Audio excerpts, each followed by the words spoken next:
प्रार्थना करा। पवित्र पवित्र सेनाधीश परमेश्वर बापा, आकाशाच्या आणि पृथ्वीच्या निर्माण करत्या आमच्या जिवंत प्रभू परमेश्वर पित्या, सामर्थ्याने भरलेल्या माझ्या प्रभू परमेश्वर पित्या, पवित्र आत्म्या आम्ही तुझं स्वागत करतो माझ्या देव बापा। प्रथम तुझ्या नावाला धन्यवाद देतो, तुझी स्तुती करतो, तुझी प्रशंसा करतो बापा, कारण तू योग्यतेचा परमेश्वर आहेस माझ्या देव बापा। खरोखर प्रभू, आज प्रभू आम्ही काहीच नाही परमेश्वर बापा, आम्ही धूळ आहोत, माती आहोत परमेश्वर बापा, पण आज खरोखर प्रभू प्रेम स्वर्गीय पित्या परमेश्वर बापा, तुझ्या राज्यामध्ये आज आम्हाला आनंद वाटतो परमेश्वर बापा, की जेव्हा कुठे प्रभू आम्ही तुझी प्रार्थना करतो बापा, तुझ्या नावाला धन्यवाद देतो, तुझ्या नावाला उंच करतो बापा। आणि खरोखर प्रभू, आज ही आमची प्रार्थना ऐकून लोक आमची स्तुती करतात बापा, ही आमची नव्हे तर तुझी स्तुती आणि गौरव आहे बापा। आम्ही केवळ खरोखर प्रभू आम्ही पात्र आहोत माझ्या देव बापा, आम्हाला कुठल्याही प्रकारचं ज्ञान नाही परमेश्वरा, पण पवित्र आत्म्या तू आम्हाला चालवतोस माझ्या देव बापा, तू आम्हाला ज्ञान आणि बुद्धी देतोस माझ्या देव बापा, कारण तू भोळ्यास ज्ञान आणि बुद्धी देणारा परमेश्वर आहेस माझ्या देव बापा। तू अब्रामाचा, इसाकाचा, याकोबाचा देव तू आमचा आहेस माझ्या देव बापा। आणि या क्षणाला, या वेळेला आम्ही तुला धन्यवाद देतो आणि तुझ्या नावाला उंच करतो बापा। खरोखर बापा, बलाने नव्हे पराक्रमाने नव्हे, तुझ्या पवित्र आत्म्याच्या द्वारे कार्य सिद्धी जातं माझ्या देव बापा। आणि या घरामध्ये तुझ्या प्रार्थनेचं व्यक्ती, तुझ्या प्रार्थनेचा सेवक आमच्या घरामध्ये येतो माझ्या देव बापा, ही केवळ केवळ तुझी आणि दया आणि कृपा आहे बापा। होय प्रभू, तू आमच्यावर एवढी दया आणि कृपा केलीस माझ्या देव बापा, प्रभू आम्ही ते शब्दामध्ये व्यक्त करू शकत नाही माझ्या देव बापा। इतका महान पराक्रमी सामर्थ्यवान परमेश्वर तू आमचा आहे आणि तू आमच्या जीवनामध्ये आहे, म्हणून तुला धन्यवाद देते बापा। खरोखर बापा, जे पास्टरनी सांगितलं माझ्या देव बापा, आज खरोखर बापा, खरोखर माझ्या देव बापा प्रेम स्वर्गीय पित्या, हा सगळा गौरव मी तुझ्या नावाला देते बापा, कारण हे तूच करू शकतो बापा, तुझ्याशिवाय कुणीच नाही माझ्या देव बापा। प्रभू, जितक्याने तुझ्यावर विश्वास ठेवला तितक्यानं तू तुझं लेकरू होण्याचा अधिकार दिलाय बापा। आज आम्ही तुझी लेकर आहोत बापा, आज तुझ्या नावामध्ये आम्ही हे जीवन जगत आहोत माझ्या देव बापा, ही केवळ केवळ तुझी आणि तुझीच दया आणि तुझीच कृपा आहे माझ्या देव बापा। प्रभू, तुझ्या सामर्थ्याने आम्हाला सगळ्यांना तू भर बापा, तुझ्या अभिषेकाने तू आम्हाला भर बापा, आणि तुझ्या योग्यतेचं पात्र तू आम्हाला बनव माझ्या देव बापा। या जगासाठी शोभेचं पात्र नव्हे तर तुझ्या धार्मिकतेमध्ये बापा, तुझ्या प्रार्थनेमध्ये, तुझ्या वचनामध्ये बापा, जे आम्ही खरोखर बापा मुरलेला असं असावं बापा, आणि तू येऊपर्यंत तुझ्या विश्वासामध्ये ठाम आम्ही उभा राहू बापा। आज इस्रायलसाठी प्रार्थना प्रभू तू आमची ऐकलीस बापा, इस्रायलचं युद्ध तू थांबवलंस माझ्या देव बापा, त्यांच्यावर तुझी दया, तुझी कृपा तू केलीस माझ्या देव बापा। पास्टरांनी रविवारी सांगितलं माझ्या देव बापा, खरोखर बापा इस्रायल, यरुशलेम ही इस्रायलची राजधानी आहे बापा, आणि यरुशलेम तुझं जन्मभूमी आहे माझ्या देव बापा, आणि खरोखर प्रभू त्या देशावर तू दया आणि कृपा केलीस, म्हणून तुला धन्यवाद देते माझ्या देव बापा। पुन्हा एकदा बापा पास्टरांना तुझ्या हातामध्ये समर्पित करते बापा, पास्टरांना अधिक तुझ्या सामर्थ्याने भर माझ्या देव बापा, तुझ्या अभिषेकाने भर माझ्या देव बापा, आणि जिथं कुठे ते जाईल बापा तिथे तुझ्या आणि तुझ्याच नावाचा गौरव होत आहे परमेश्वरा, म्हणून तुला धन्यवाद देते बापा। पास्टरांचं येणं जाणं तू आशीर्वादित करतोस बापा, आणि दर आठवडे प्रभू तू आम्हाला आमच्या कुटुंबामध्ये पास्टरांना घेऊन येतोस, म्हणून तुला धन्यवाद देते बापा। पास्टरांचा तू वापर करत आहे बापा, पास्टरांना दीर्घ आयुष्य दे आणि चांगली तब्येत दे माझ्या देव बापा। प्रभू, तुझ्या कृपेचा हात तू त्यांच्यावर ठेवला आहे, म्हणून तुला धन्यवाद देते बापा। खरोखर बापा, तू त्यांना सेवेसाठी सांभाळतोस माझ्या देव बापा, जिथे कुठे जातील प्रभू तुझे देवदूत त्यांच्या बरोबर आहेत, म्हणून तुला धन्यवाद देते बापा।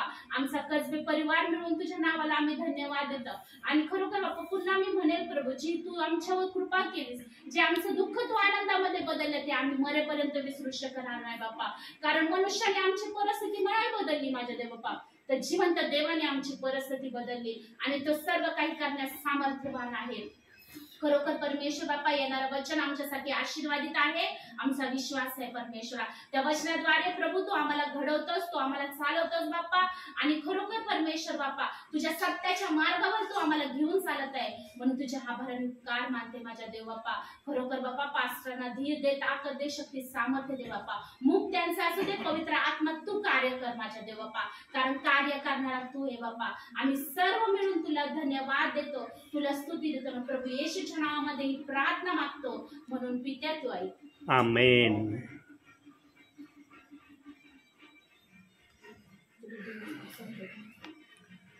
प्रभूच्या नावाला मी धन्यवाद देतो. प्रियांनो, पवित्र आत्म्याने आपल्या मनातल्या गुजाच्या गोष्टी सांगायला सुरुवात केली आहे. आणि आज दुपारी जेव्हा मी फक्त वचनं मी लिहितो या माझ्या छोट्याशा डायरीमध्ये, संदेशाला विषय नसतो, विषय रहित मी संदेश देतोय. आज यूट्यूबला जवळपास 250 पेक्षा अधिक माझे जेवढे पण संदेश आहेत आणि जेवढ्या परिवारामध्ये मी प्रभूची सेवा आत्म्याने आणि खरेपणाने केलेली आहे, त्या परिवारातले सर्व विश्वासी साक्षीदार आहेत की एलिएझर पगारेंनी कधीच संदेश देण्या अगोदर संदेशाचा विषय सांगितला आणि मग त्यांनी संदेश सुरू केला, असा एकही विश्वासणारा किंवा एकही परिवार माझ्याविषयी बोलणार नाही. प्रियांनो, पवित्र आत्मा काय करू शकत नाही? पवित्र आत्मा काहीही करू शकतो. पवित्र आत्मेला काहीही करता येतं. आज मी जर 250 पेक्षा अधिक माझे संदेश यूट्यूबला आहे असं जर बोलतोय, तर हे संदेश देणारा कोण आहे?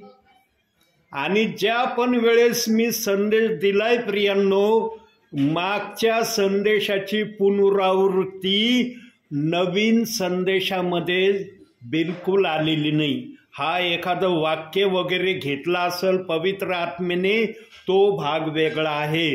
पण प्रत्येक वेळेला पवित्र आत्मेने ताजा मानना विश्वासणाऱ्यांना दिलेला आहे. आणि मी देव बाप्पाला सांगितलेलं आहे, तू जोपर्यंत माझ्या बरोबर राहशील आणि तुझी जी इच्छा आहे ती तुझ्या विश्वासणाऱ्यांच्या प्रती तुला करण्याची गरज वाटते, तो निरोप सांगण्यासाठी हा तुझा लहानसा सेवक प्रत्येक वेळेला तयार आहे. फक्त मला सांगणं तुझ्या आत्म्याचं पाहिजे, माझ्या बुद्धीचं नको आहे. कारण माझ्या बुद्धीचं जर असलं तर त्याची शाश्वती देऊ शकत नाही मी, की संदेश मला सांगता येईल म्हणून. पण आत्म्याचं जर असलं तर मी गॅरंटीने बोलू शकतो की आत्म्याला कोणतीही बाब असंभव नाही, अशक्य नाही.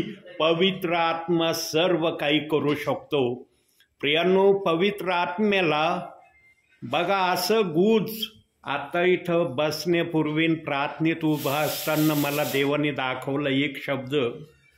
पवित्र आत्म्याला एक एक वचन जे बायबलमध्ये ठेवायचं होतं, त्या वचनाविषयीचं पुढचं जीवन, म्हणजे जे आम्ही आज जगत आहोत, हे जीवन कसं असणार आहे याविषयीची माहिती होती. आणि पवित्र आत्म्याला हे देखील माहिती होतं की आदम पाप करणार आहे. म्हणून एदेन बागेमध्ये सर्व गोष्टीचा अधिकार परमेश्वराने आपल्याकडे ठेवला होता, पण एक अधिकार आदामाला दिला होता. कोणता अधिकार दिला होता? काय करायचं अथवा काय करायचं नाही या गोष्टीचा अधिकार किंवा या गोष्टीचा विचार आदामाच्या स्वाधीन होता. का आदामाच्या स्वाधीन तो विचार पवित्र आत्म्याने ठेवला? कारण पवित्र आत्म्याने जेव्हा प्रकाशन केलं असेल आपल्या समयामध्ये की मी अशी पृथ्वी बनवणार आहे, त्याच्यामध्ये मी व्यक्ती बनवणार आहे आपल्या प्रतिरूपाचा, त्या व्यक्तीचं पूर्ण संपूर्ण जीवन कसं असणार आहे त्याविषयीचं चित्र जेव्हा पवित्र आत्मा पाहायला सुरुवात केली, तेव्हा आदम चुकणार आहे अवज्ञा करणार आहे आणि परमेश्वराची इच्छा भंग करणार आहे हे पवित्र आत्म्याला दिसलं. म्हणून एदेन बागेमध्ये सर्व गोष्टीचा अधिकार प्रभू परमेश्वराने आपल्या जवळ ठेवला, पण एक अधिकार आदामाला दिला, काहीही निर्णय घेण्याचा अधिकार हा मात्र मी तुझ्यावर ठेवतो. आणि तशा प्रकारचा सावधानतेचा इशारा पण शॉर्ट अँड स्ट्रीटमध्ये पवित्र आत्म्याने आदामाला दिला. पण हा जो आदेश आहे हा आदेश हव्वेला दिला नाही. कारण जो आपल्या प्रतिरूपाचा प्रभू परमेश्वराने मनुष्य घडवला होता, म्हणजे हुबेहूब परमेश्वरा समान तो होता. मागील संदेशात मी सांगितलं की त्या भावी पिढीतल्या लोकांनी ज्यांनी आदामाला पाहिलं ते आदाम हाच परमेश्वर होता हे त्या ठिकाणी प्रकाशित झालेलं आहे. परंतु ही बाब प्रभू परमेश्वराने गुप्त ठेवली. का गुप्त ठेवली आणि या समयामध्ये ती का सांगितली जात आहे याचं कारण आपण बायबलमध्ये बघू. अजून आपलं वचन स्टार्ट नाही झालं, विचाराच्या माध्यमातूनच बोलत आहे. कलसेकराचं पत्र 1 अध्याय 26 वचन.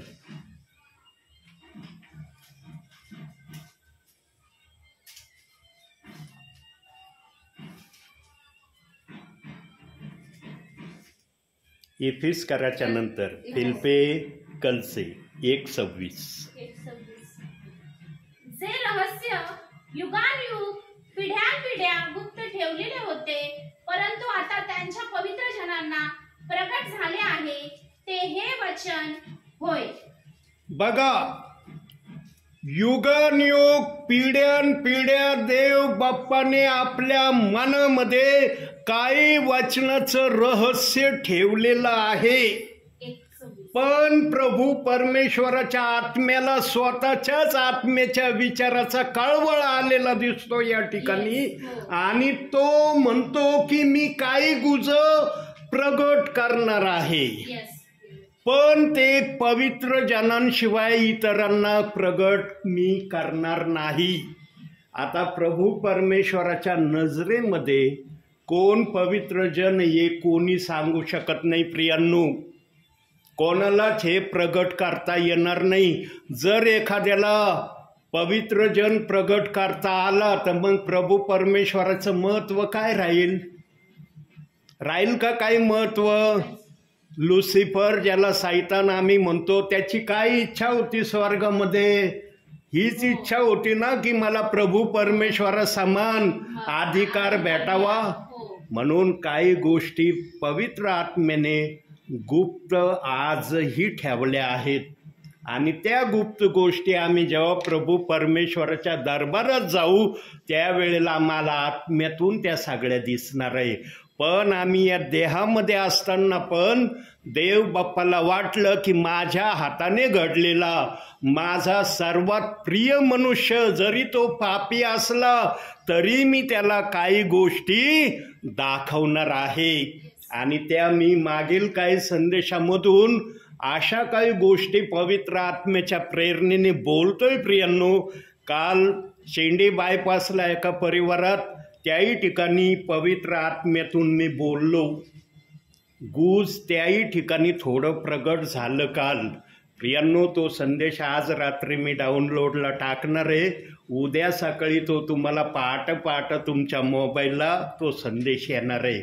51 मिनिटं 32 सेकंदाचा संदेश तो आहे. जरूर तो संदेश ऐका. इतका सुंदररित्या तो संदेश देव बाप्पांनी काल शेंडी बायपासला दिला. आणि विशेष म्हणजे काल ही 5 वचनाची वही माझ्या जवळ नव्हती. बायबलची चैनसुद्धा काल मी उघडली नाही. माझं बायबल एकीकड आणि मी एकीकड होतो प्रियांनो. पण असा पवित्र आत्मा बोलला वचनातून ऐकणाऱ्यांना आशीर्वाद मिळाला प्रियांनो. जो आत्म्याने येतो ना त्याच्याजवळ आत्म्याचा निरोप असतो. तो कधी बुद्धीचं बोलत नाही, तो जगातल्या गोष्टीच्या रहस्याच्या बाबी कधीच सांगत नाही. तो देवाच्या मनामध्ये काय आहे किंवा देवाने काय योजना केली आहे ते आत्म्याच्या प्रेरणेने कळवतो. आणि हे केवळ तुमच्या परिवारासाठी किंवा माझ्यासाठी नव्हे तर पूर्ण महाराष्ट्रासाठी आहे. म्हणून याच्यामध्ये हे सर्व काही चाललेलं आहे. प्रियांनो, देवबाप इतका कळवळ्याचा आमचा देवबाप आहे. तो म्हणतो माझा दास एका जरी परिवारात बोलत असला पण हा आवाज महाराष्ट्राचे जे जे त्यांच्या व्हॉट्सअपला प्रियजन आहेत त्यांच्यापर्यंत हा निरोप गेला पाहिजे. आता जे ऐकणारे आहेत महाराष्ट्रामध्ये, जिथपर्यंत हा माझा संदेश जाणार त्या प्रियजनांना जर खरोखर ओझा असेल तर ते आपल्या मोबाईलला जे व्हॉट्सअपला त्यांचे प्रियजन आहेत त्यांना मेसेज पुढं फॉरवर्ड करतील. आणि जे कोणी माझ्या संदेशाला पुढील लोकांना किंवा पुढील परिवारांना संदेश फॉरवर्ड करतात ना प्रियांनो, त्यांचे प्रभूमधले श्रम व्यर्थ जाणार नाही. त्यांना देवबाप इथं तर आशीर्वाद देईलच देईल, पण वरती सर्व प्रियजनांच्या समक्ष अविनाशी असा मुकुट त्यांना दिला जाणार आहे. कारण एक आत्म्याला जर निरोप दिला जातो ना प्रियांनो, तर त्याद्वारे तो आत्मा जर आनंदी होतो तर देवबाप्पाला किती आनंद होत असेल. आज सांगा बरं, कोणता प्रियजन, कोणता भाऊ किंवा कोणती बहीण किंवा कोणती माता किंवा कोणता पिता त्यांना जर व्हॉट्सअप आहे त्यांच्या मोबाईलला आणि त्यांच्या व्हॉट्सअपला एकही प्रियजन नाही असं दाखवा मला विश्वासणारा. हर एकाच्या व्हॉट्सअपला कमीत कमी 50 प्रियजन तरी असतील. कमीत कमी आकडा धरूया 50च्या खाली तर कोणाच्या व्हॉट्सअपला प्रियजन नसतीलच, 50च्या वरच असतील. विचार करा, मी जे काय रेकॉर्डिंग करतोय आणि तुम्हाला पाठवतोय, तुम्ही जर आपल्या व्हॉट्सअपला जेवढे प्रियजन आहेत त्यांना जर संदेश पाठवला तर सर्वात आनंदी कोण होईल? मी आहे का पाहायला तुम्ही काय करतात मी संदेश तुम्हाला पाठवल्यानंतर. पण तुम्ही जर प्रभूचे विश्वासू असताल तर तुम्ही इतरांना संदेश आपल्या व्हॉट्सअपवरून सर्वांना पाठवताल. प्रियांनो, जेव्हा माझे सबस्क्रायबरची संख्या वाढलेली दिसल ना, जेव्हा मी पाहीन ना माझ्या यूट्यूबला की माझे सबस्क्रायबर वाढले, तेव्हा मी समजून घेईल की महाराष्ट्रातले जे माझे व्हॉट्सअपचे प्रियजन आहेत ते आपल्या व्हॉट्सअपला असलेल्या सर्व प्रियजनांना माझा मेसेज पुढं पाठवित आहेत. आणि ज्यांच्यापर्यंत हा संदेश जाईल पाठवणाऱ्यांकडून, त्यांनी पण सबस्क्रायबर जर केलं माझ्या चॅनलला तर मी समजन की देवबाप मला आशीर्वाद तर देतच आहे, पण जे सबस्क्रायबर मला करत आहेत ते पण आशीर्वादित आहेत. प्रियांनो, हे सर्व आशीर्वाद मिळवण्यासाठी आहे. मी प्रभूचा निरोप आहे, तुम्ही प्रभूचा निरोप इतरांना पोहोचवणारे आहे. आम्ही एकामेकांमध्ये जुडलेले आहोत प्रियांनो, कोणी पण एकमेकापासून वेगळं नाही. म्हणून देवाचं वचन योहान 15व्या अध्यायामध्ये काय सांगितलं? फाटा जर वेलामध्ये राहिला नाही तर त्याला फळ देता येत नाही. म्हणून आम्ही फाटेने वेलामध्ये असणं गरजेचं आहे. पण तो वेल जर एकटा असला त्याला काहीही करता येत नाही. म्हणून आम्ही सर्वजण प्रभूचे एकमेकाचे अंग आहोत आणि प्रभू आमचा मस्तक आहे ना. दिले ना इफिसकाराच्या पात्रामध्ये. प्रियांनो, देवबाप विचाराच्या माध्यमातून पण आपल्या वचनाची साखळी प्रगट करायला सक्षम आहे. बघा किती ग्रेट आमचा देवबाप आहे की विचाराच्या माध्यमातून पण वचनाला तो प्रगट करतो समजण्यासाठी. प्रियांनो, आज ज्या विषयावर आपण ऐकणार आहात, विषय तर नाही माझ्याजवळ की मी कोणता विषय बोलणार आहे, पण जे वचन मला मिळालेत आज प्रभूने दुपारी दिले, त्या वचनाचा पहिलं जे वचन आहे आपल्या समयामध्ये पवित्र आत्म्याला एक महत्वाकांक्षा अशी गोष्ट मनुष्याविषयी दिसली आणि ती गोष्ट जेव्हा पवित्र आत्म्याला दिसली तेव्हा पवित्र आत्मा पण काहीतरी थोड्या वेळ का होईना खिन्न झाला असेल. थोड्या वेळाकरता, फार वेळाकरता नाही, क्षणभराकरता का होईना पवित्र आत्मा खिन्न जरूर झाला असेल. असं वचन तुम्हाला आता वाचायला मिळणार आहे आणि याच वचनाच्या आधारावर बाकीच्या गोष्टी तुम्हाला ऐकायला मिळणार आहेत. तर काढूया आपण आज ज्या वचनातून बोलणार आहे मी ते वचन, याकोबाचं पत्र 3 अध्याय 10 वचन. बघा काय लिहिले त्या ठिकाणी.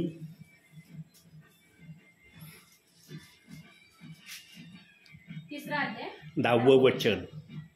एकाच तोंडातून स्तुती व शाप निघतात.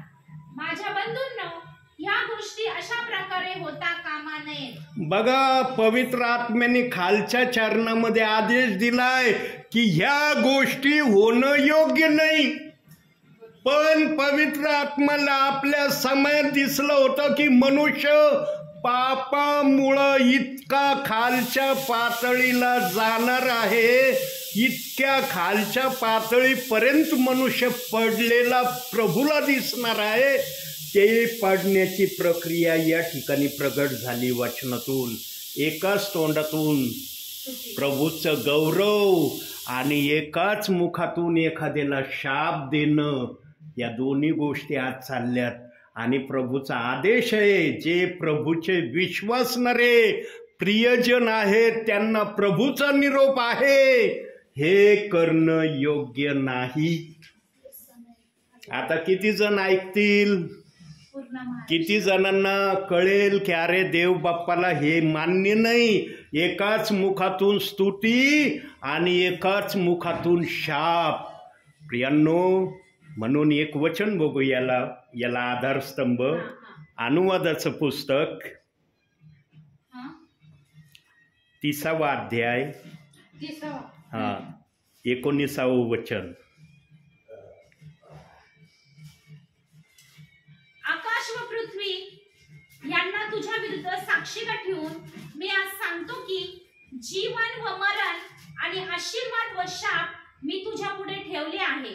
म्हणून तू जीवन निवडून घे, म्हणजे तू व तुझी संतती जिवंत राहील. आमेन. देवाची पहिल्यापासून मनुष्यासाठी एकच इच्छा आहे.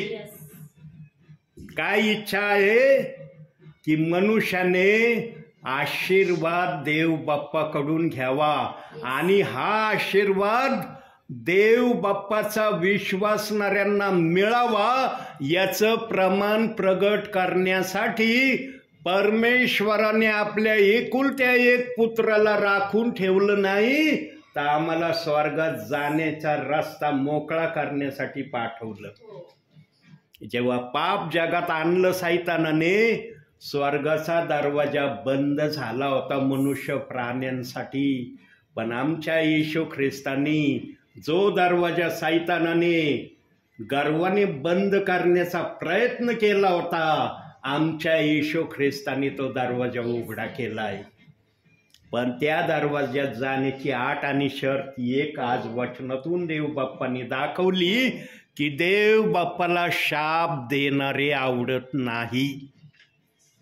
देव बाप्पाचा आत्मा शाप देणाऱ्या व्यक्तींना नापसंत करतो, पण त्यांना स्वर्गाच्या बाहेर ठेवण्या इतकं पण तो नापसंत करत नाही. स्वर्गामध्ये त्यांनी पण यावं ही अपेक्षा तो करतो. त्यासाठी खालच्या चरणात सांगितलं की तुमच्या मुखातून शाप आणि स्तुती या दोन्ही गोष्टी निघल्या नाही पाहिजे, फक्त स्तुती निघली पाहिजे. शापाला तुम्ही वर्ज्य केलं पाहिजे. देवाचे सेवक आत्म्याच्या प्रेरणेने येतात. कशासाठी? देव बाप्पाला दिसतं माझा विश्वासणारा कुठं ना कुठं चुकलेला दिसतोय मला, तो नीट करण्यासाठी देवाचा सेवक प्रभू पाठवतो. देवाचा सेवक वेळ घालवायला येत नाही. काही विश्वासणाऱ्यांना या समयामध्ये वाटायला लागलंय प्रियांनो फार कठीण आहे अंतिम समय. कोणत्याही शब्दांमध्ये जर अंतिम समयाला आणलं ना, तिथं पुरावा दिसतो. आज काही विश्वासणाऱ्यांना सेवकांच्या प्रार्थना नको आहेत. काय वाक्य ऐकलं तुम्ही? काही विश्वासणाऱ्यांना, नको आहे. काही परिवारांना प्रार्थना नको आहेत. आणि याचे उदाहरणं बरेच आहेत. माझ्या जीवनात काही ठिकाणी होतंय, पण माझ्या जीवनात इतक्या होत नाही प्रियांनो. ज्या ठिकाणी मला सांगण्यात येतं ना, ब्रदर आज संदेश नको, केवळ प्रार्थना करा, मी ओळखून घेतो, अरे हे वचनाचे तहानेले भुकेलेले नाहीत, यांना वचन नको आहे, यांना 2 शब्दाची प्रार्थना हेच त्यांचं सर्व काही आत्मिक मानना त्यांनी मान्य केलाय. प्रियांनो, डायरेक्टली नाही पण इनडायरेक्टली सेवकांना असं, मला जर 1-2 परिवार असं करतात तर किती जगामध्ये सेवक आहेत? 1-2 सेवक आहेत का? कोणताही सेवक प्रभूचा अपमान होईल असे शब्द विश्वासणाऱ्याला कदापि सांगत नाही, तो मनामध्ये ठेवतो. म्हणून एक वचन दिलंय बायबलमध्ये. बघूया आपण ते वचन. या विचाराला पुरावा नीतिसूत्रे 25वा अध्याय 2रं वचन.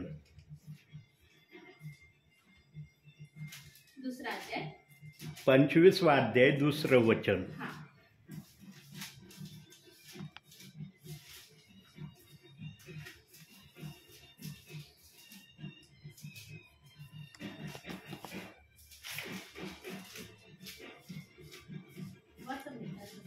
एखादी गोष्ट गुप्त ठेवणे यातच देवाचे गौरव आहे, पण एखाद्याचा शोध लावणे यात राजाचे गौरव आहे. बघितलं?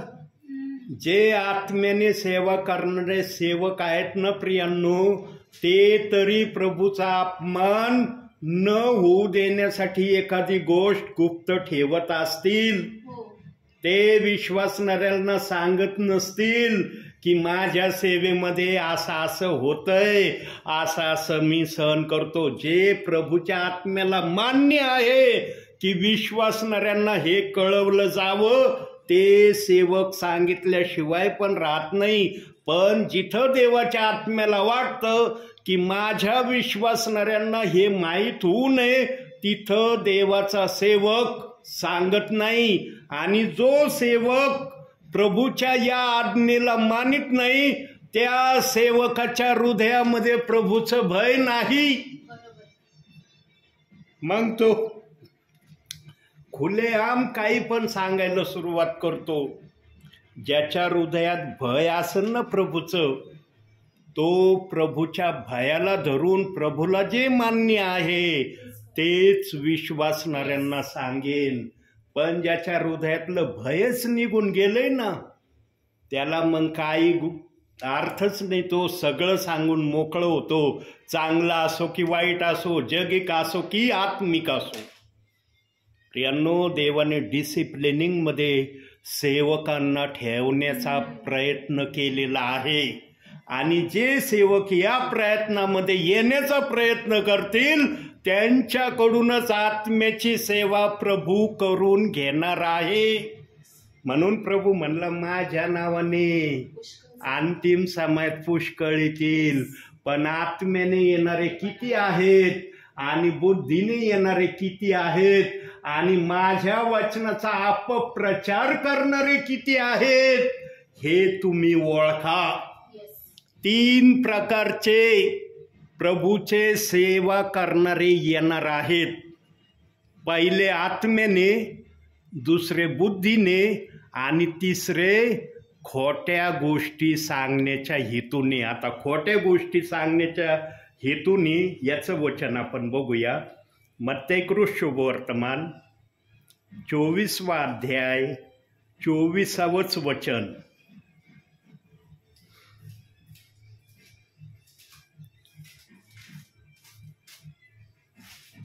कारण खोटे ख्रिस्त, खोटे कलेष्टे उठतील व साधेल तर निवडलेल्यांना देखील फसवावे म्हणून मोठी चिन्ह व अद्भुते दाखवतील. पण प्रियांनो, या वचनाचा आज बहुतांशी दुरुपयोग चाललाय आणि तुमचं माइंड फ्रेश होण्यासाठी फक्त प्रभू बोलणार आहे, तुम्हाला ऑलरेडी ते माहीत आहे. आणि जे कुणी या वचनाचा आधार घेऊन प्रभूच्या खऱ्या वचनाचा अपप्रचार करतात, विचार करत त्या विश्वासणारा असो अथवा सेवक असो, त्याचा न्यायाच्या समयात कसा न्याय होईल.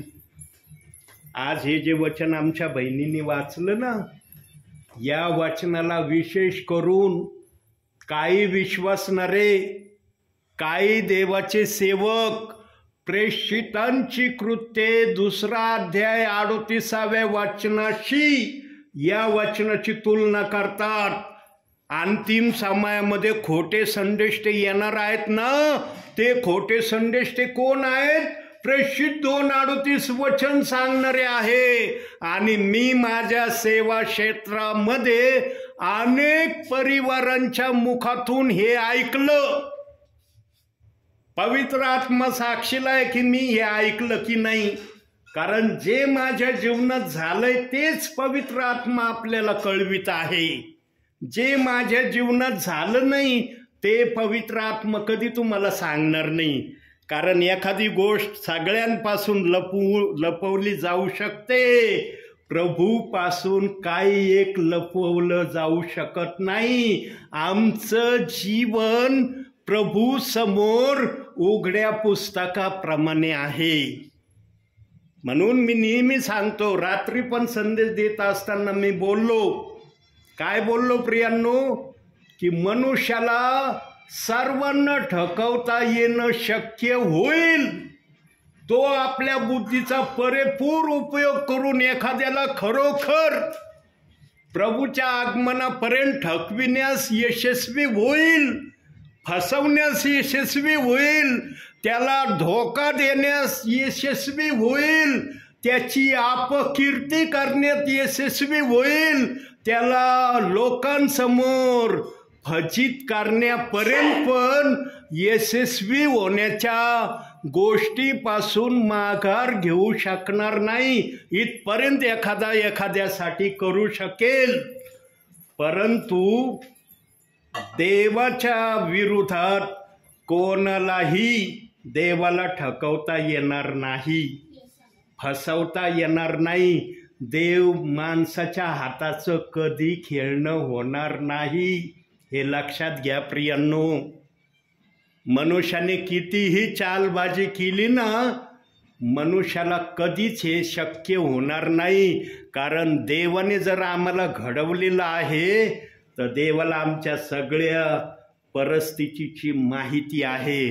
म्हणून प्रभू परमेश्वर यशाया 65:24 मध्ये काय म्हणला, तुझ्या मनात जे आहे ना मला मागण्याचं, ते तू नाही बोलला तरी मला कळतंय की तुला काय पाहिजे आणि ते मी तुला देणार. काही गोष्टी पवित्र आत्म्याने डायरेक्टली नाही पण इनडायरेक्टली ठेवलेल्या आहेत वचनामध्ये. का ठेवल्या? कारण विश्वासणारा अधिक मजबूतीमध्ये राहावा. देव कधी कोणाची भावना दुखवित नाही, पण देवबाप सगळ्यांना सुधरवल्याशिवाय पण राहत नाही. आज ही सेवा चालली कशासाठी चालली? तुम्हाला बिघडवण्यासाठी चालली का? सुधरवण्यासाठी आहे ना. मग जसं सब्जी बनवताना वेगवेगळे पदार्थ सब्जीमध्ये टाकलं तर स्वाद येतो सब्जीला, आहे ना. एकच पदार्थ टाकल्यावर येईन का स्वाद सब्जीला?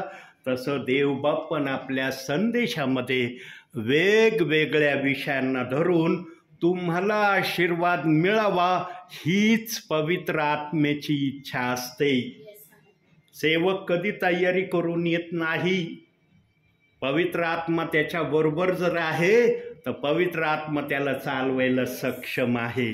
प्रियांनो, ज्यांच्या मुखामध्ये स्तुती असते त्या प्रियजनांच्या जीवनामध्ये प्रामुख्याने मला 3 गोष्टी प्रभूंनी दाखवल्या.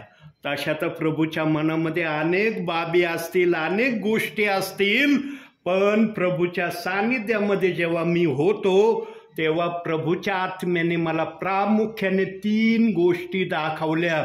पण त्या 3 गोष्टी इतक्या प्रभावी गोष्टी दाखवल्या, जेव्हा मी माझ्या वहीमध्ये त्यांचे रेफरन्स लिहित होतो तेव्हा माझ्या हृदयामध्ये आनंदाच्या उकळ्या उकळत होत्या.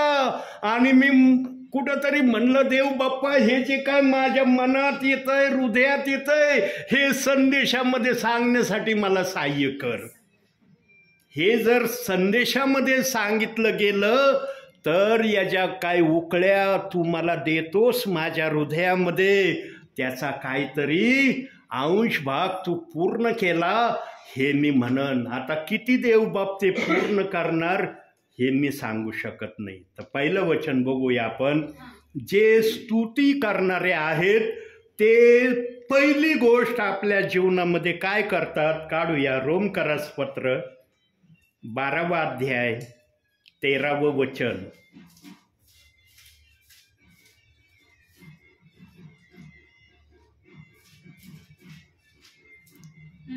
बारावा अध्याय 13वं वचन. पवित्र जनांच्या गरजा भागवा, आतिथ्य करण्यात तत्पर असा. प्रियांनो, ही सेवा किंवा हे कार्य करण्याची ज्यांना मान्यता प्रभूने दिलेली आहे त्यांनाच हे करणं शक्य आहे. आज गरजा भागवणं म्हणलं ना, विश्वासणारा असो की सेवक असो, त्याचे तोंड बघा कसे होतात. तोंडावरूनच तुम्हाला दिसल ह्या शब्द काढल्यावर, पण ज्यांच्या तोंडावर टवटवी दिसती ना प्रियांनो, ते आत्म्याने गरजा प्रभूच्या भागवणारे प्रियजन आहेत. प्रभूने काय जणांना या गोष्टीसाठी स्पेशली बाजूला करून ठेवलंय, आणि ते प्रियजन जे असे आहेत ना वचनाप्रमाणे, ते पोपटासारखे बोलणारे नसतात, कृती करणारे असतात. ते बोलतात कमी, करून दाखवण्याची क्रिया जास्त करून दाखवतात. प्रियांनो, ज्यांची नावं देव बाप्पाने अशा कार्यासाठी लिहिली, किती गोल्डन ते प्रियजन आहेत प्रभूच्या नजरेत. आहेत का नाही गोल्डन? प्रियांनो, या संधीमध्ये ज्यांना ज्यांना देव बाप्पाने घेतलंय ना, ते प्रियजन ताऱ्यासारखे आहेत. जे दानियल 12:3 मध्ये सांगितलं ना, ताऱ्यासारखे चमकतील, ते हे प्रियजन आहेत. रात्रीच्या वेळेला जरा आकाशाकडे निरीक्षण करा. आकाशातले सगळे तारे, जवळजवळ सगळेच तारे, मागच्या संदेशात तरी मी म्हटलो होतो पवित्र आत्म्याच्या प्रेरणेने की काही तारे रंग बदलणारे, पण रात्री जेव्हा मी आकाशाकडे 10-10:30 पाहिलं, मला आकाशामध्ये बहुसंख्य म्हणजे सगळ्या ठिकाणी रंग बदलणारे तारे दिसले, लहान मोठ्या प्रमाणात. आणि ते मेघधनुष्यासारखे रंग मला दिसले त्या ताऱ्यांमध्ये, पण रंग बदलित होते. ते लहान मोठे तारे, बारीकातला बारीक तारा सुद्धा प्रियांनो आता वाईट राहिलेला नाही, तो सुद्धा मेघधनुष्यासारखा रंग असलेला दिसतो. तुम्ही आकाशाकडे लक्ष द्या. म्हणजे हे जे आकाशामध्ये एवढे तारे सगळेच रंग बदलणारे झाले आहेत, हे काय प्रमाणित करत आहेत माहिती का? आता प्रभू येशू ख्रिस्त यायला वेळ लावणार नाही. जे वचनात त्यांनी सांगितलं, जो येणार आहे तो उशीर करणार नाही. त्या गोष्टीचं प्रमाण किंवा त्या गोष्टीची साक्ष आकाशातले तारे, पृथ्वीवरच्या असलेल्या मनुष्यांना बोलता तर येत नाही, पण ते आपल्या क्रियांनी मनुष्यांना सांगतंय प्रभू येत आहे. आता तरी आपलं जीवन नीट करा. आपल्या जीवनामध्ये प्रभूच्या इच्छेप्रमाणे वागण्यासाठी स्वतःला तयार करा. आणि ही क्रिया व्हावी म्हणून सेवक आजही आपल्या परिवारात येत आहे. केला होता का फोन मी? नाही. होतं का माहिती मी येणार आहे? नाही. प्रियांनो, आमचा प्रभू पण एक दिवशी असाच येणार आहे. हालेलुया. फोनही करणार नाही, काही नाही. अचानक तो आकाशात दिसेल आणि ज्या वेळेला तो आकाशात दिसेल ना, ज्या दूतांना प्रभू सांगन ना यांना घ्यायचं, तेवढ्यांनाच घेतलं जाणार आहे, बाकीच्यांना घेतलं जाणार नाही. का दूत असं येणार आहे? एकटा का नाही येणार? कारण त्याला जे प्रियजन वचनाप्रमाणे आचरण करणारे दिसतात आजच्या समयाला, त्यांनाच घेऊन जाण्यासाठी तो येत आहे. मग विचार करा प्रियांनो, जे प्रियजन वचनाची निंदा करतात, जे वचनाला दोष लावतात, जे पेत्राच्या विरोधात अपशब्द बोलतात, त्यांचं काय होणार आहे? नरकात. म्हणून आम्ही नेहमी म्हणतो, देवाच्या दरबारामध्ये दुधाचं दूध आणि पाण्याचं पाणी. तिथं दुधाला पाणी आणि पाण्याला दूध कधीच होणार नाही. म्हणून आम्ही वचनाप्रमाणे जर चालणारे असलो तर पवित्र आत्मा आमच्या हृदयाला, आत्म्याला साक्ष देऊन सांगतो, प्रभू कोणत्याही समयाला येऊ दे, तुझं जाणं होणार आहे. प्रियांनो, जे आत्म्यामध्ये चालतात ना, त्यांनाच या गोष्टी देवाचा आत्मा प्रगट करतो. म्हणून आत्म्यामध्ये चालण्याचे उपाय, त्यातला पहिला उपाय देव बाप्पाने सांगितला की पवित्र जनांच्या गरजा भागवण्याकडे लक्ष असू द्या. कधी मन कठीण करू नका. अरे काय द्यायचं यांना, हे घेण्यासाठी आलेत का? प्रियांनो, याच्यासारखी गोल्डन संधी नसते. आणि जो सेवक तोंडाने मागतो ना, तोंडाने मला हे द्या आणि ते द्या, त्याच्यामध्ये आणि भिकाऱ्यामध्ये काही अंतर नाही. आमचा पाहिलं का येशू ख्रिस्ताच्या नावाने कुणी आलेलं दरवाजाने, मला द्या काहीतरी? नाही. पाहिलं आजपर्यंत? पाहणार पण नाही आम्ही.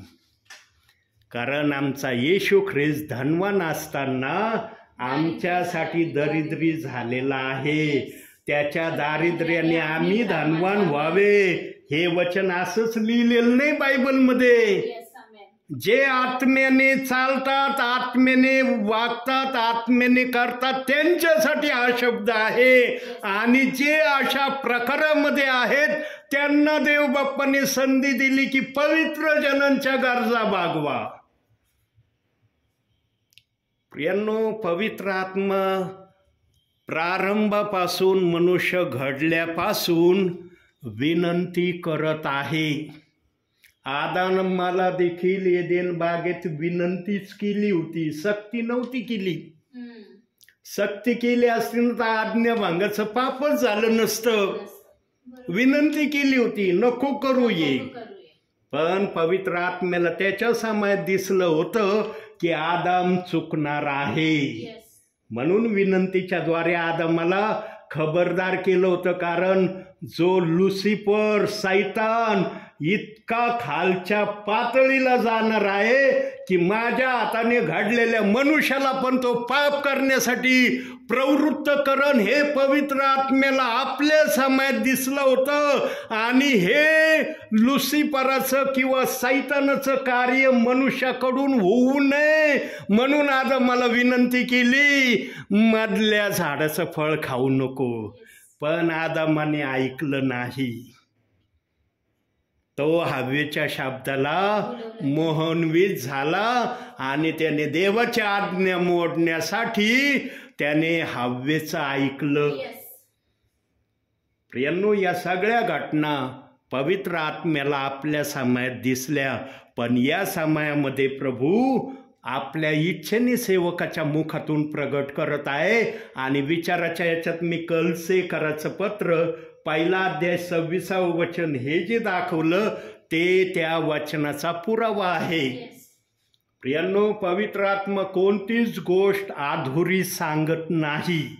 आता दुसरी गोष्ट बघूया, बायबलमधून काढूया. 1 शमूएल 12 अध्याय 23 वचन. हा 12वा अध्याय 23वे वचन.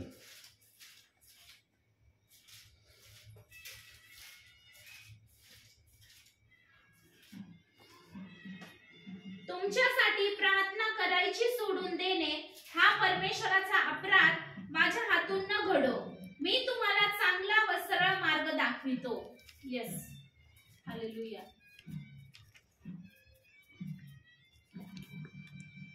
हा, एक मिनिट.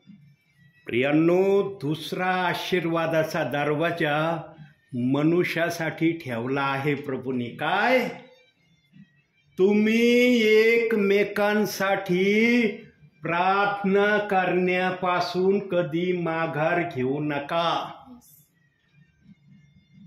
प्रार्थना एकमेकांसाठी न करण्याचा अपराध माझ्याकडून होऊ नये असं शमूएलाला आपल्या समयात पवित्र आत्मेने दाखवलं.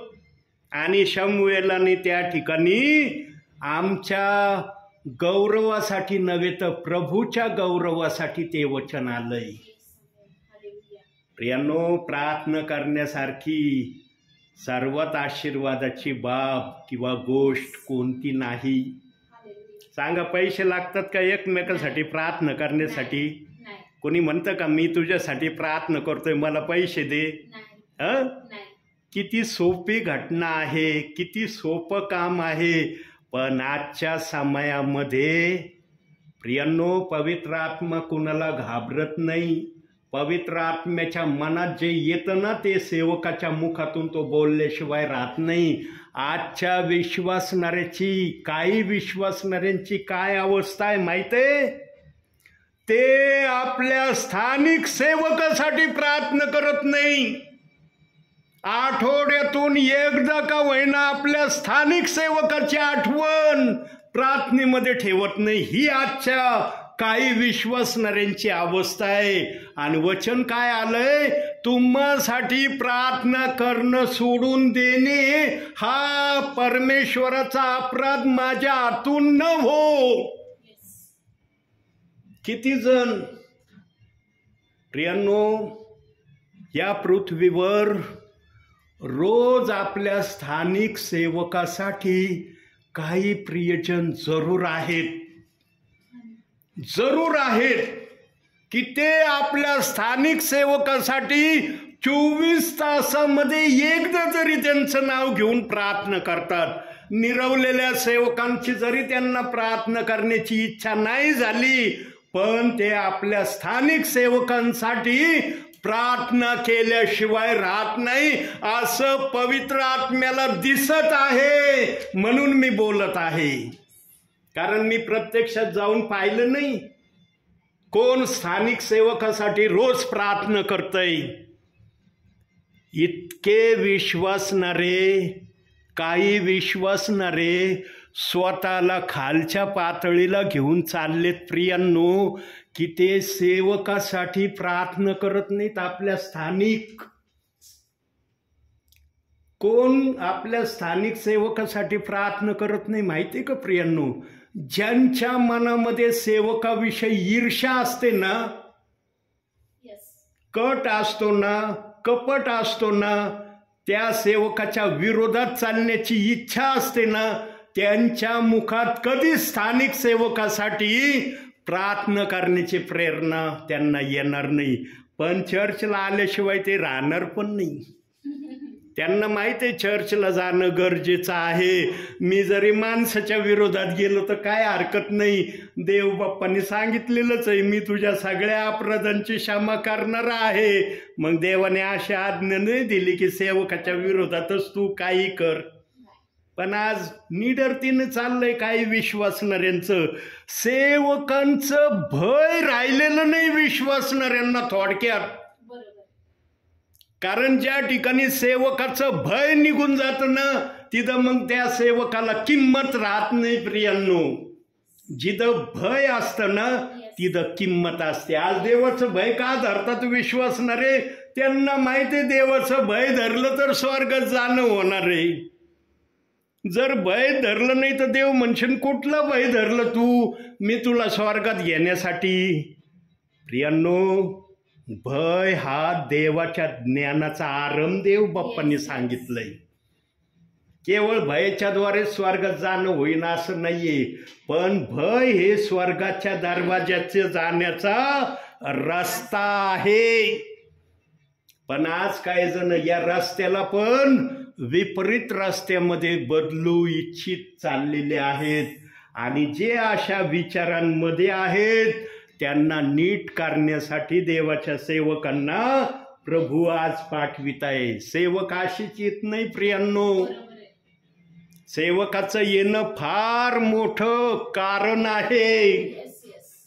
पवित्र आत्म्याने जर एखाद्या दिवशी ठरवलं ना खरं कारण सांगण्याचं, तर मी सांगितल्याशिवाय राहणार नाही. कारण मी पण पेत्रासारखं निडर बोलणार आहे. मी घाबरत नाही बोलायला. जिथं वचनात सांगितलंय ना बोल, तिथं मी बोलल्याशिवाय राहत नाही. बघा, एक वचन बघूया आपण. प्रेषितांची कृत्य 4था अध्याय 18वं वचन बघा.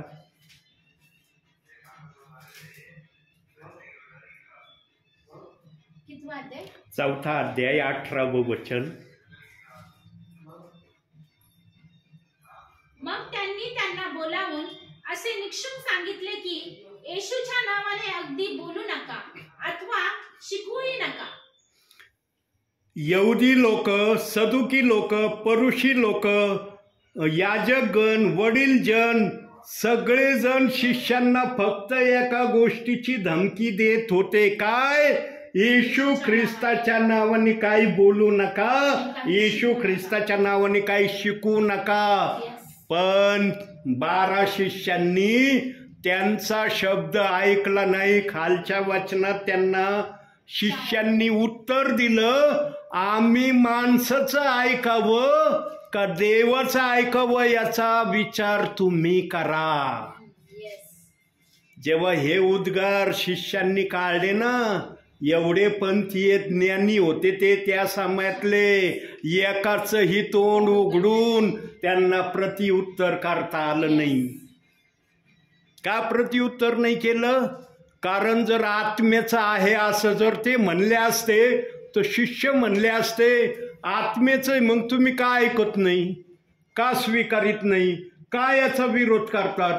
आणि जर बुद्धीचं आहे असं जर आम्ही म्हणू तर शिष्य म्हणते ना, आमची बुद्धी एवढी ज्ञानी आहे का पवित्र आत्म्यापेक्षा, की पवित्र आत्म्याच्या बाबी आम्ही बुद्धीने सांगण्यास सक्षम आहे?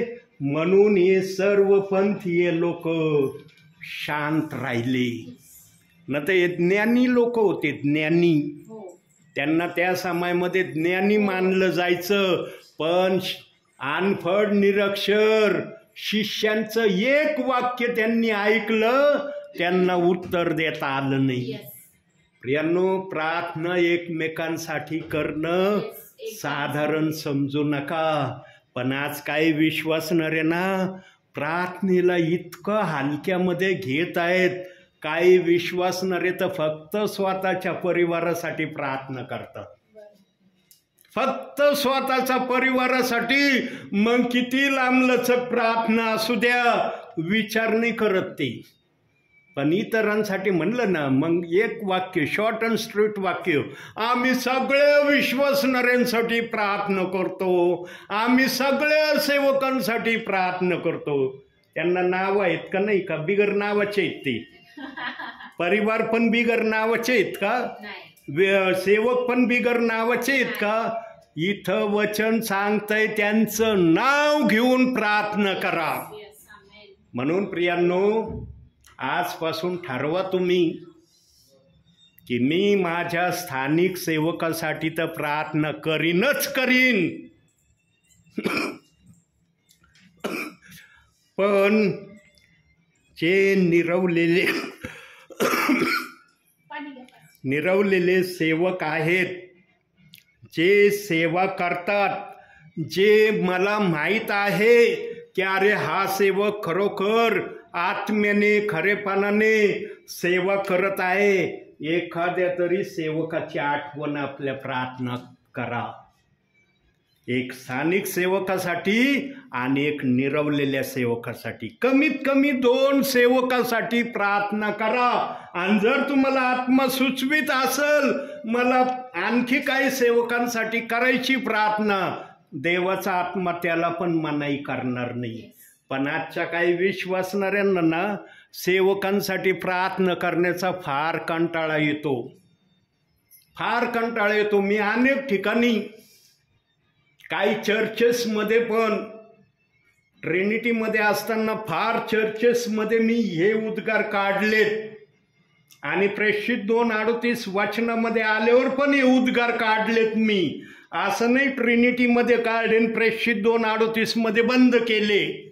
मी जेव्हा जेव्हा विचारलं ना चर्चमध्ये की आज सकाळी तुम्ही चर्चला येण्या अगोदर किती जणांनी स्थानिक सेवकांसाठी प्रार्थना केली, तेव्हा प्रेषित 2:38 वचनाच्या प्रमाणावरच्या प्रियजनांचे तर फार कमी हात वर झाले, फार कमी.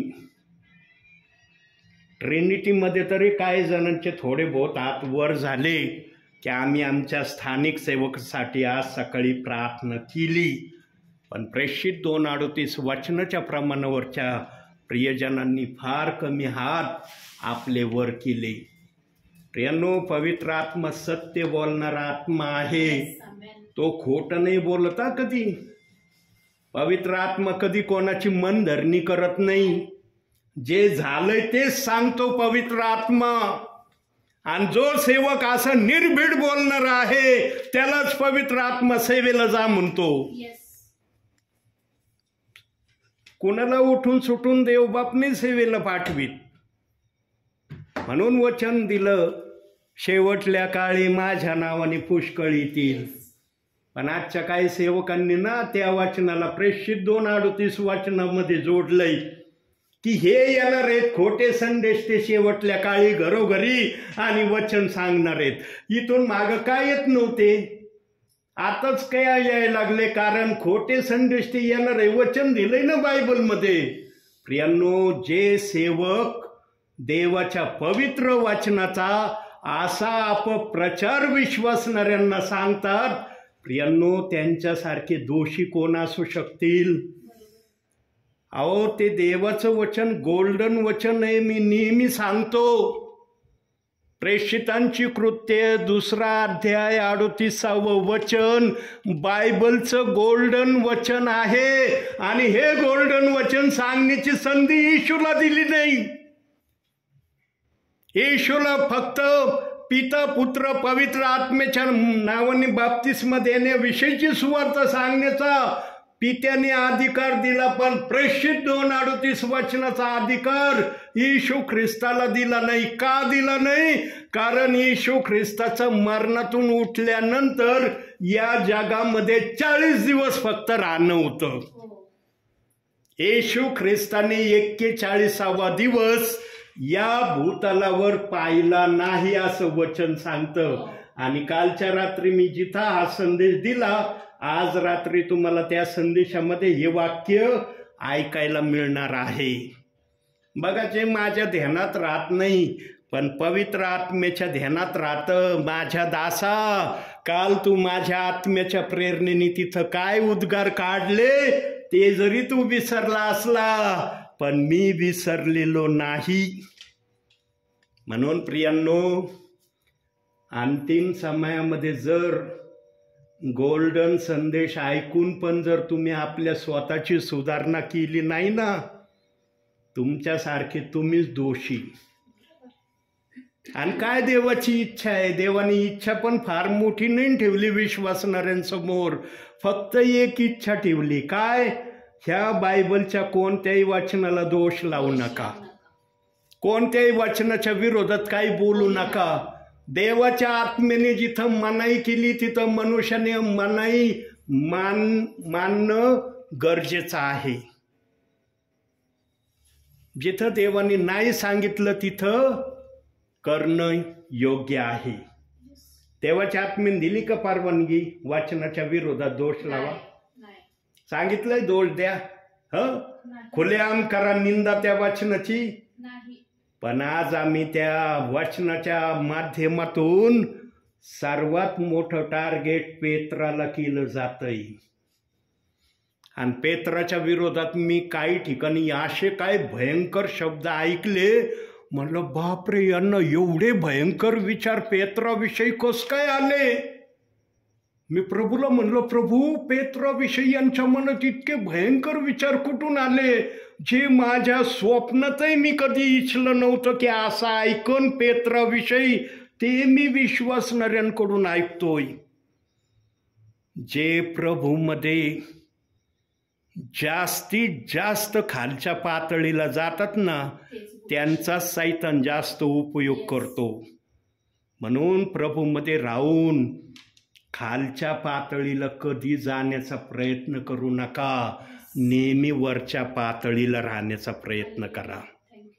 जो वरच्या पातळीला राहील ना, त्याच्या मनामध्ये पेत्राविषयी गलत विचार पवित्र आत्मा कधी येऊ देणार नाही. सैतानाने किती शिरकाव करण्याचा प्रयत्न केला ना, प्रभू त्याला डाटावीन, माझं लेकरू आहे, कशाला त्याच्या डोक्यात गलत विचार टाकायसाठी चाललास.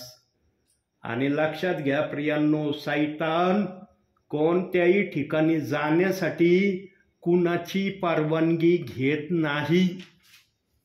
त्याच्या डिक्शनरीमध्ये परवानगी घेणं शब्दच नाही, म्हणून तर त्याला खाली टाकण्यात आलं. प्रभूने त्याचं सगळं जीवन तपासलं, पण सैतानाच्या जीवनामध्ये कुठंच चांगलं काम प्रभूला दिसलं नाही लुसिफर असताना. म्हणून सैतान नाव देऊन त्याला खाली टाकलं. प्रियांनो, आम्ही सैतानाच्या विचाराने चालावं असं प्रभूची इच्छा आहे का? आहे का तुमची इच्छा की आम्हाला सैतानाच्या विचाराने चालायचंय? मग प्रेषित 2:38 वचनाला सैतानाचं वचन का विश्वासणारे खुलेआम बोलतात?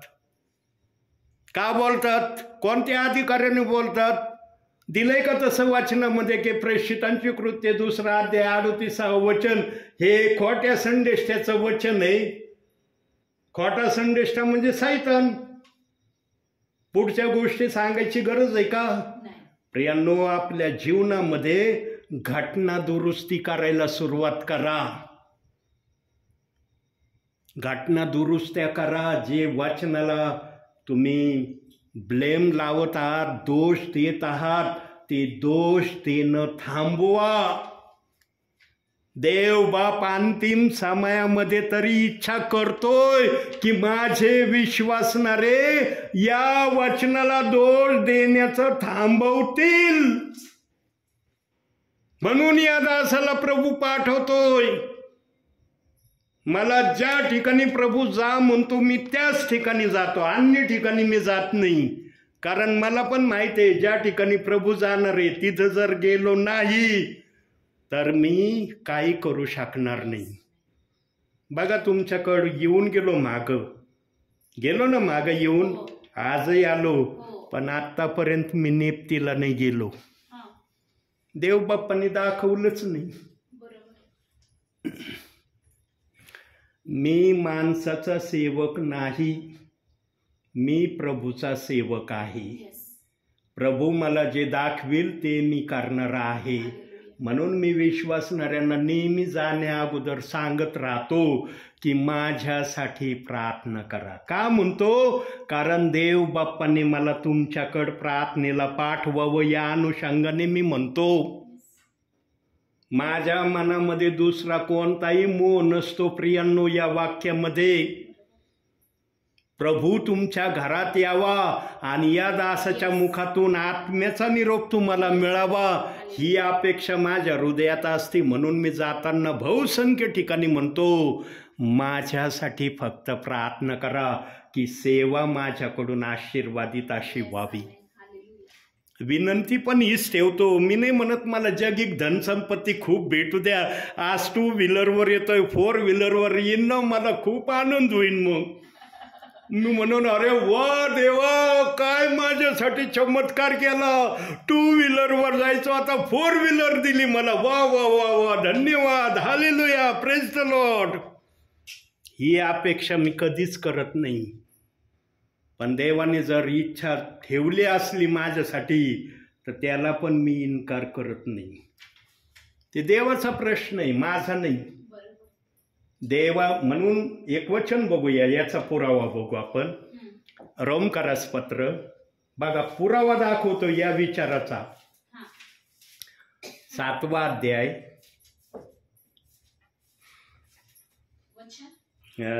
20 आणि 24 2 वचन बघा बरं. नाही सॉरी, पहिले करंथीकर 7वा अध्याय 20 आणि 24 2 वचन वाचा फक्त. हो. ज्याला अशा स्थितीत पाचारण झाले असेल त्याने त्याच स्थितीत राहावे. तू गुलाम असता तुला पाचारण झाले काय त्याची चिंता करू नकोस, पण तुला मोकळे होता येत असेल तर कुशल मोकळा हो. 24 बंधुजनो, ज्या स्थितीत कोणाला पाचारण झाले असेल त्या स्थितीतच तो देवाजवळ राहो. बघितलं, 7वा अध्याय. जो पण विचार येतो त्या विचाराचं वचन पवित्र आत्मा लगेच दाखवतो. प्रियांनो, आता तिसरी गोष्ट दाखवतो, फायनल गोष्ट आता. आणि फायनल गोष्ट सर्वात आशीर्वादित गोष्ट आहे. काढूया नीतिसूत्रे 19वा अध्याय 17वं वचन. आपण थोडक्यात आवरू आता. 17वं. तुझा वैरी पडला तर त्याबद्दल आनंद मानू नकोस. नाही 19वा अध्याय 17वं वचन. जो दरिद्रावर दया करतो तो परमेश्वराला उसने देतो, त्याच्या सत्कृत्याची फेड परमेश्वर करेल. आमेन. प्रियांनो, देवाला उसनं देणं आवडेल का नाही तुम्हाला? Yes. माणसाला मनुष्य उसनं द्यायला घाबरतो कधी कधी. दिलं उसनं तर लगी मागतो, हो मी दिलंय ना तुम्हाला, परत कधी करता? परमेश्वराला दिल्यावर म्हणतात का परमेश्वरा तुला उसनं दिलंय, दे ना परत. प्रियांनो, जे हात परमेश्वराला उसनं देतात ना ते हात या पृथ्वीवर सर्वात आशीर्वादित हात आहे. कारण देवाला उसनं देणं सोपं समजतं काय? देव काय आपल्यासारखा साधारण आहे का? आणि देव पण म्हणतो मला जर उसनं दिलं तर मी त्याची फेड करीन. ते उसनं मी पण तुझ्या नावावर उसनं ठेवणार नाही आणि त्याची फेड वरती आहे. म्हणून प्रियांनो, आता या ठिकाणी थोडासा कार्यक्रम चाललाय म्हणून मी थोडा आटोपतो घेतो. एक गोष्ट लक्षात ठेवा, प्रभूमध्ये जर आलात, प्रभूने जर तुम्हाला आपल्या राज्यात घेतलंय तर कधी माणसाला खुश करू नका, देवाला खुश करा. आणि जो देवाला खुश करण्याची इच्छा ठेवतो ना, देवाचा आत्मा त्याला सांगितल्याशिवाय राहत नाही बरं का. मग ते काय असू द्या, दया करण्याचा असू द्या किंवा अन्य कशाचं काय असू द्या, कारण आत्मा बोलणारा आत्मा आहे, तो शांत राहणारा आत्मा नाहीये. अहो, फार मला विचार येऊ राहिलेत, पण शेजारी काय चाललंय माहिती ना तुम्हाला. कधी जर देवबापाने या वचनावर आणलं मला तर पवित्र आत्म्याला मी रिक्वेस्ट करीन की यावर अधिक माझ्या मुखातून प्रकट कर. समय ओळखून तुम्ही सर्व करा असं देवाचं वचन सांगतं. आता शाप देणाऱ्यासाठी एक वचन बघू, एकच बघू.